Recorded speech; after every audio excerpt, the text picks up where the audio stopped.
Hello guys, magandang tanghali. Nandito kami guys, oh.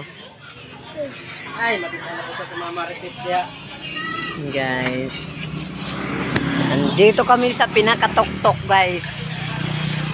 Ito yung bahay ni Lonya na bungalow. Hindi pa tapos. Yan. Ang lamig dito, guys. Tingnan nyo guys. Dito guys. Dahil sila diya, kasi pagbulan na sa ito.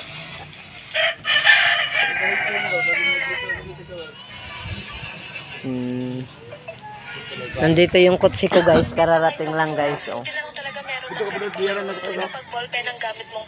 Galing kami sa sa Butuan. Ano lang yan siya guys. Ikanhan lang yung na yan kotse. Ang down yan. Bye bye guys.